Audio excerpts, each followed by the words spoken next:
Cenas deletadas, ideias descartadas e como o filme foi feito. Eu sou o Junior Dino e vou te contar tudo sobre Alien vs Predador.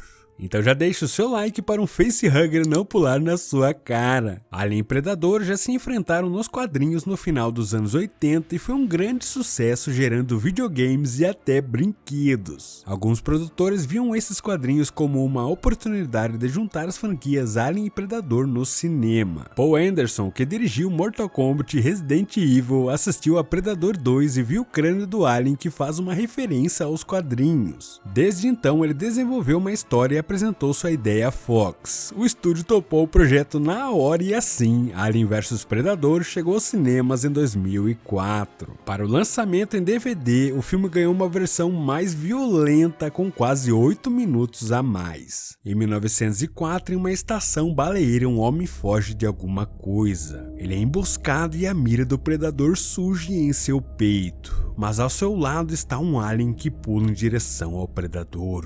Você quer saber as maiores curiosidades sobre filmes de monstros e animais assassinos? Então se inscreva no Dino Show e ative o sininho para você não perder o próximo vídeo. Um satélite detecta uma fonte de calor misteriosa. É legal notar que a silhueta do satélite tem a forma da rainha Alien. Esse é um satélite das indústrias Weyland.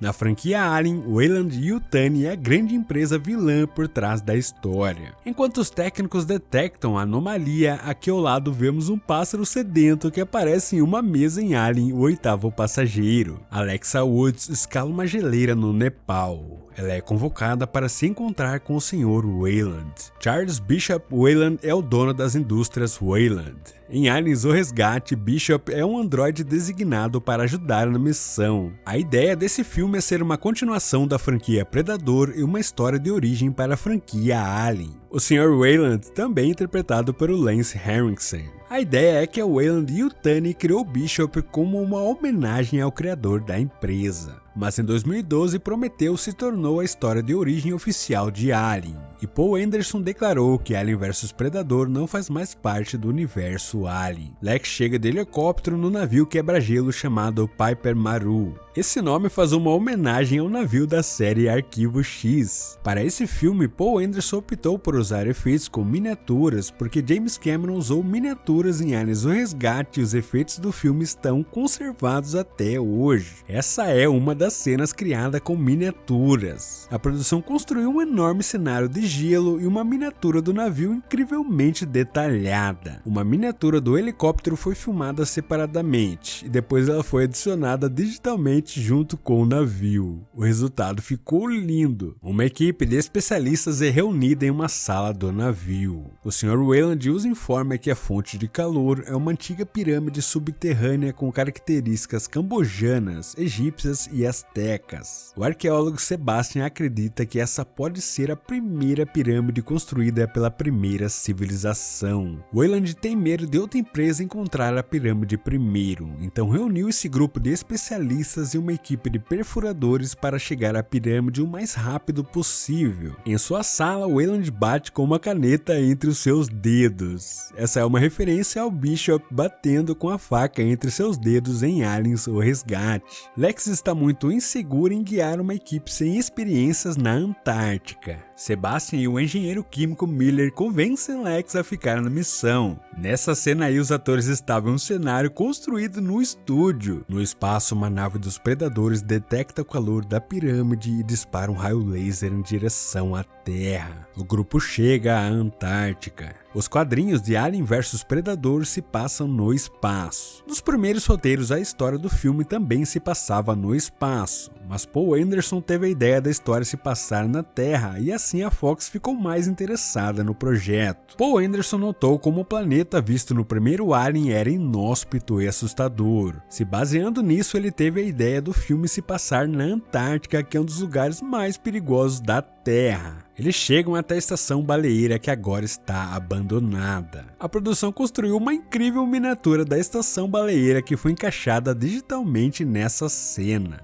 Para as cenas nessa estação, a produção criou um cenário gigantesco em uma fábrica de açúcar abandonada em Praga. Os detalhes são de cair o queixo. Foram usadas 30 toneladas de neve artificial para compor o cenário. Durante as gravações, neve artificial também foi jogada sobre os atores. Eles encontram um túnel feito pela nave dos predadores. Mas como eles nem imaginam isso, a equipe suspeita que pode ter sido feito por uma empresa concorrente. Os predadores se preparam para a caçada. Haveria uma cena deles olhando para a Terra, mas acabou sendo deletada. A equipe desce pelo longo túnel. Enquanto isso, o líder dos perfuradores ajeita uma antena parabólica. Nas gravações, a antena desabou em cima do ator e ele acabou ficando preso. A nave chega à Terra e lança 3 cápsulas em direção ao solo. Essa é uma referência à primeira cena de O Predador, onde a nave lança uma cápsula em direção à Terra. A equipe encontra uma gigantesca pirâmide. Essa ideia da pirâmide veio do roteiro original de Alien, o Oitavo Passageiro, onde os tripulantes encontrariam uma pirâmide abandonada ao invés da nave alienígena.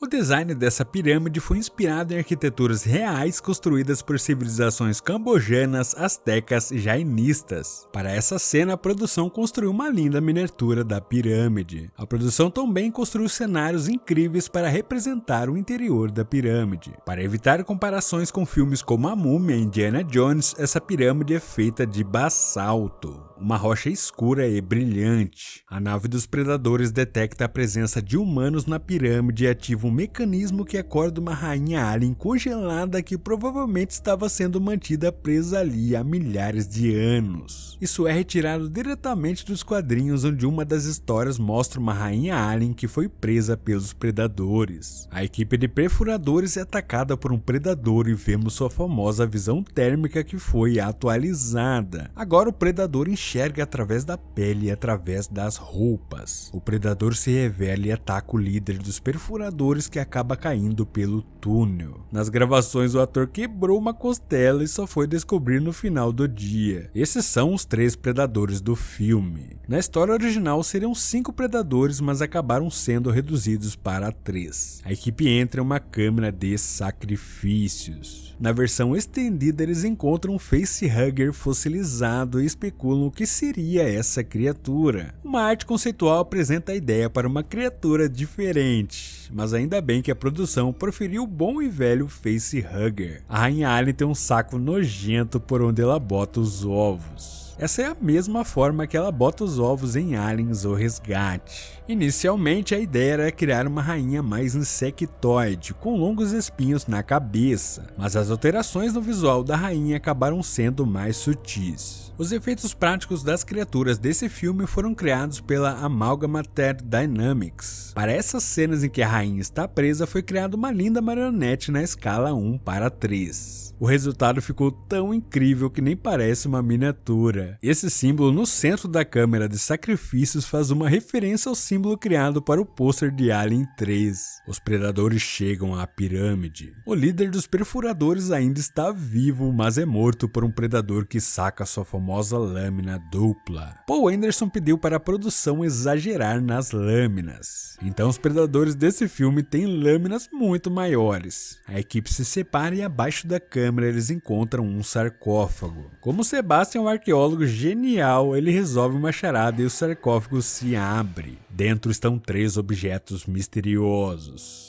Os fãs do Predador sabem exatamente o que eles são. Os mercenários do Weyland retiram os objetos do sarcófago. Isso ativa um mecanismo que faz toda a pirâmide se mover e assim a equipe fica separada. A câmara de sacrifícios é trancada e os ovos da rainha são levados até lá. Os fãs de Alien já sabem o que está por vir. Facehuggers saltam dos ovos e grudam na cara de todos que estavam na câmara. Paul Anderson queria ver melhor o facehugger saindo do ovo, já que no primeiro Alien a cena dura segundos. Então aqui temos uma cena animal dos facehuggers pulando em câmera lenta. É uma cena feita digitalmente, mas foram criados facehuggers práticos que foram escaneados para criar as criaturas digitais. A mulher acorda com um facehugger morto ao seu lado. Ela parece bem, mas um chestbuster estoura seu peito. É sempre angustiante ver isso. Os 3 predadores descobrem que suas armas sumiram e irão atrás dos humanos. Eles são atacados pelos predadores e vemos um deles pulando em câmera lenta de um lado para o outro no maior estilo Matrix. Na maioria das cenas, os predadores foram interpretados pelo dublê Ian White, um ex-jogador de basquete com 2,16 metros de altura. Ele vestia uma roupa de borracha e a armadura foi criada separadamente e era colocada por partes no dublê. Em uma cena da versão estendida, o Sr. Weyland fica mais preocupado com a arma alienígena do que com os homens que morreram. Outra ideia desse filme era mostrar como o Weyland ficou sabendo dessa tecnologia alienígena e passou a procurá-la. É por isso que em Alien, o Oitavo Passageiro, a empresa já sabia sobre aquela espécie alienígena. Sebastian descobre que a pirâmide se move a cada 10 minutos. Ela se reconfigura e eles conseguem sair. Miller e o mercenário Verheider são separados. No final do corredor, o homem vê um alien na escuridão.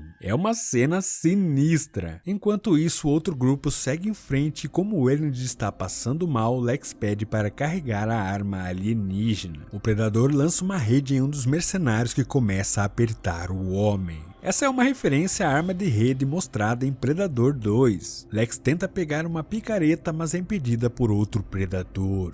A produção o chama de Chopper. Sua máscara é inspirada em um dos predadores que aparece no final de Predador 2. Sua lâmina lembra uma espada cimitarra e sua armadura é enfeitada com crânios humanos. Isso indica que Chopper já caçou na Terra. De repente, o peito de Chopper é atravessado pela cauda de um alien. O predador é erguido e esses 2 ícones do cinema de terror e ficção científica ficam cara a cara. A trilha sonora do Harold Closer deixou esse momento sensacional.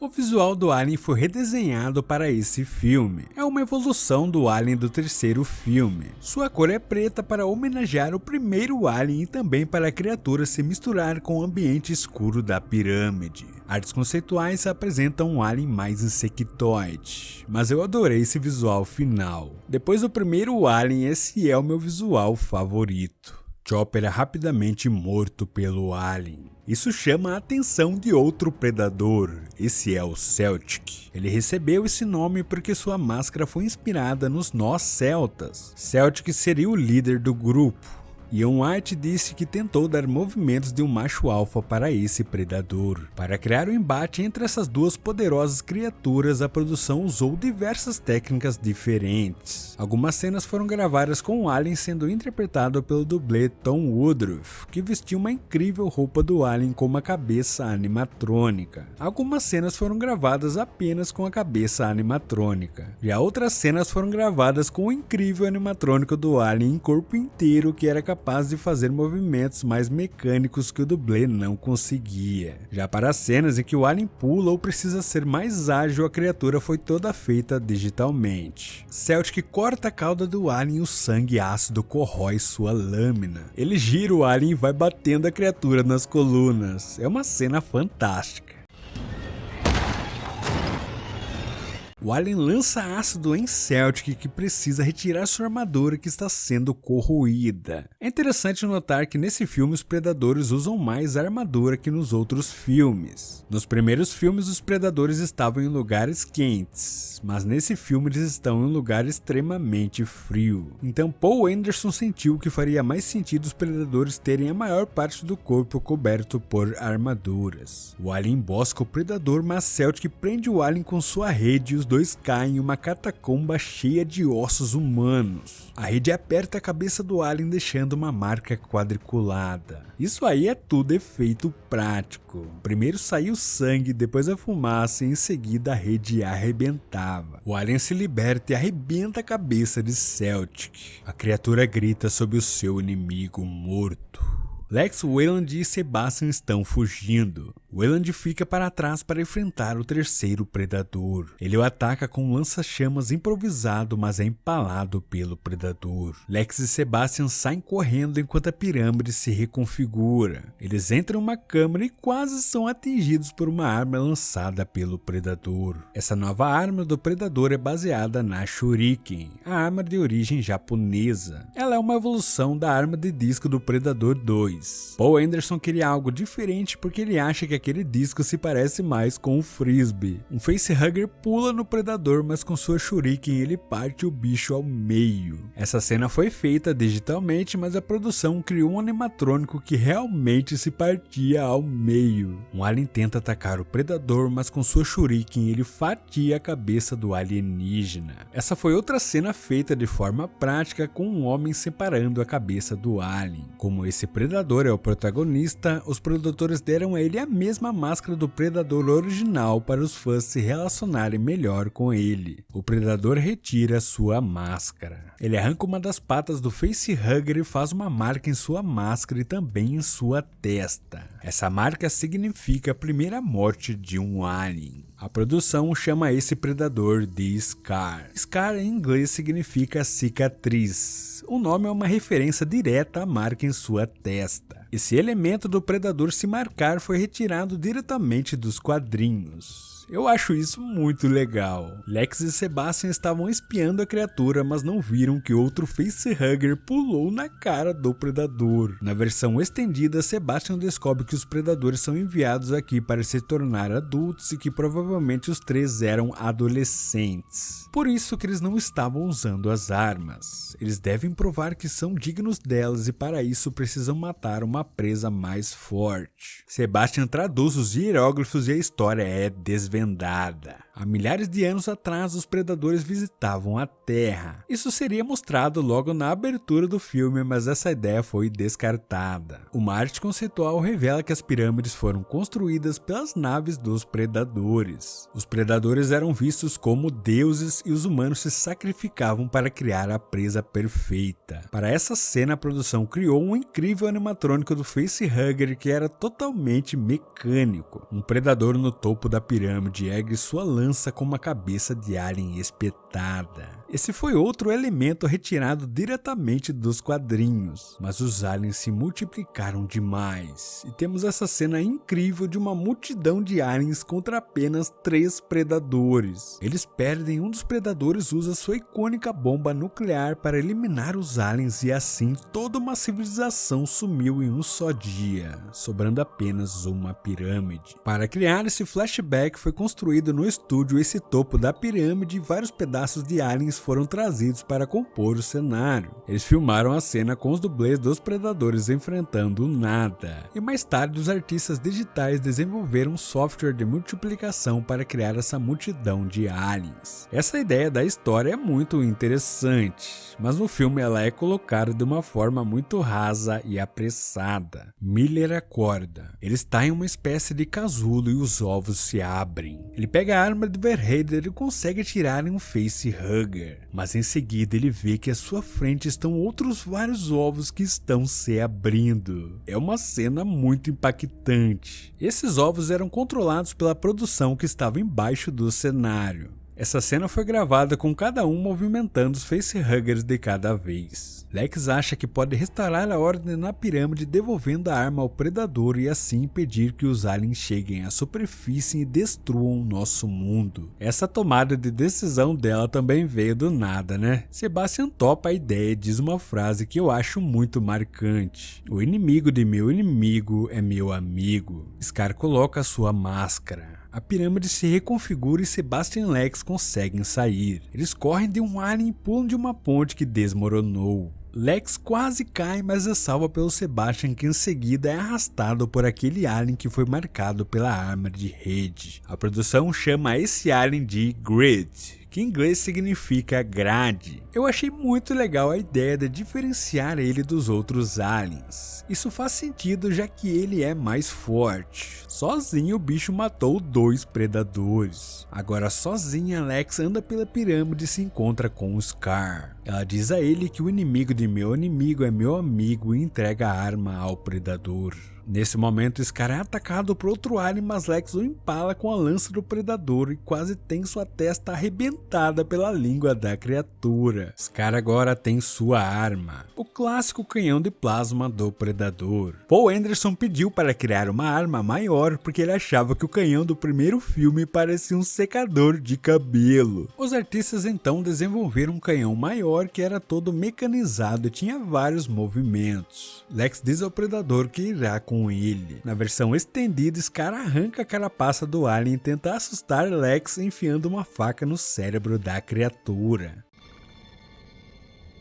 Com a cabeça do alien, Scar faz um escudo à prova de ácido, e com a cauda ele faz uma lança capaz de perfurar a carne do alien. Então Lex se junta ao predador. Essa união dos dois é feita de uma forma tão apressada que acabou ficando bobo. Mas nos quadrinhos já existia essa união entre humanos e predadores. Inclusive a Lex é uma referência a Machiko Noguchi, que se aliou a um predador e mais tarde foi aceita pelo clã dos predadores. A Lex com esse escudo e lança ficou muito estilosa. Tem uma arte conceitual que revela a ideia de uma armadura feita com partes do alien. Mas eu curti mais essa ideia da lança e do escudo. Lex e Scar encontram o ninho dos aliens. Sebastian ainda está vivo e diz a Lex que os aliens não podem chegar à superfície. Lex o mata. Um Chestbuster salta do peito de Sebastian, mas Scar o agarra e quebra seu pescoço. Greed e os aliens chegam até a rainha. Com suas línguas eles a perfuram para seu sangue ácido corroer as correntes. A rainha se liberta e corre com seus filhos em direção à superfície. Scar vê a enorme quantidade de ovos que estão se abrindo. Então ele ativa sua bomba nuclear e a joga no meio do ninho.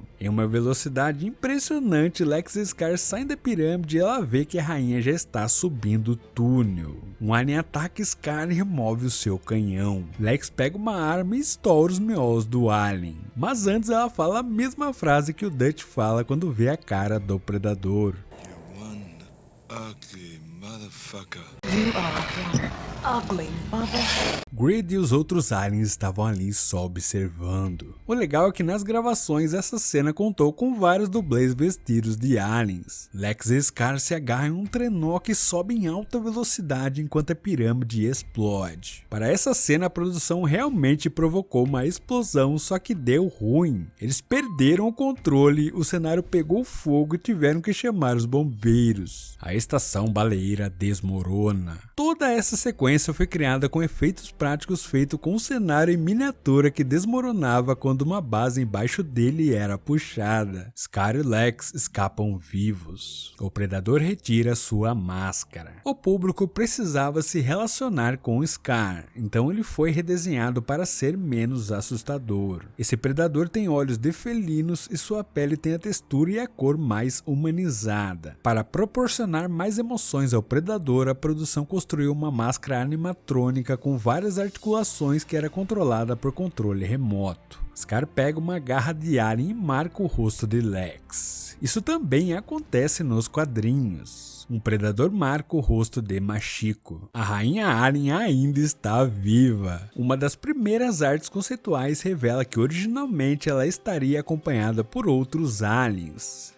Foi gravada uma cena onde Greed consegue chegar à superfície, mas ele é engolido pela explosão. Essa cena acabou sendo deletada. Para essa batalha final foi construído um animatrônico da rainha em tamanho real. A rainha foi danificada durante a explosão e o animatrônico tem os detalhes de queimaduras e escoriações. Na época, esse era o animatrônico mais sofisticado já feito. Ela era conectada a um computador que gravava os melhores movimentos feitos pelos marionetistas e depois os reproduzia automaticamente. Scar lança suas lâminas e sua shuriken na rainha, mas ela o derruba com sua cauda. A sorte é que Lex consegue impedir a rainha de matar o predador. A rainha persegue Lex em meio aos ossos de baleia. Como eu adoro essa batalha final. É muito legal ver a rainha sendo bem usada. porque em Alien a ressurreição ela foi completamente desperdiçada. Lex se esconde embaixo de um barril de óleo. Essa cena combina muitas práticas de efeitos especiais, cenas gravadas com animatrônico no estúdio, cenas gravadas com uma miniatura do barril e as cenas feitas com a rainha digital. A rainha está prestes a atacar Lex, mas Scar chega saltando por trás dela e atinge com sua lança.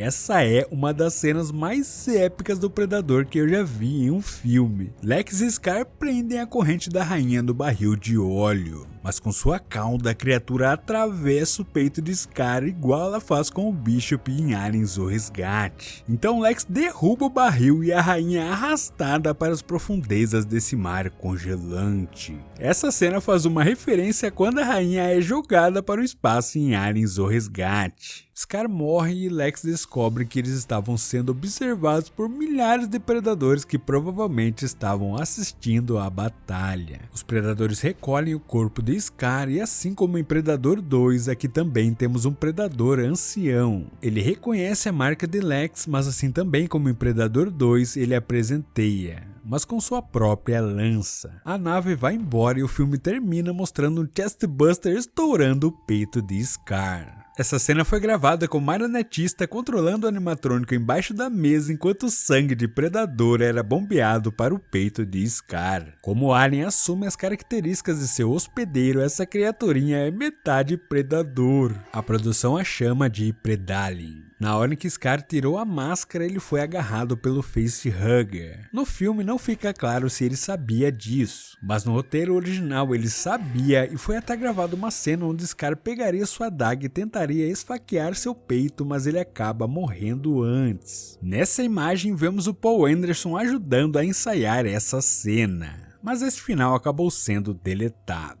Em roteiros iniciais, o Predalien apareceria na metade do filme e ajudaria os aliens, mas essa criatura acabou sendo guardada para a continuação. Então Alien vs Predador tem uma história interessante, mas que foi desenvolvida de forma rasa e apressada. Os personagens, por outro lado, até têm um desenvolvimento e chegam a ser cativantes. A trilha sonora é bem legal e é claro que o destaque vai para a produção. Os cenários em tamanho real, os efeitos em miniaturas, os efeitos digitais, é tudo muito bem feito. As cenas de luta dos aliens e predadores são bacanas. Eu gostei do visual das criaturas e curti esses predadores diferentes. As referências aos quadrinhos são legais e a cereja do bolo é a rainha. Eu achei incrível ela aparecer na batalha final. Esse grande crossover merecia ser mais épico, mas ainda é um filme muito bem produzido que garante diversão para os fãs de Alien e Predador. Agora a hora da pergunta é a sua resposta para aparecer no final do próximo vídeo. Você é do time dos aliens ou dos predadores? Então um abraço do Dino e até o próximo vídeo.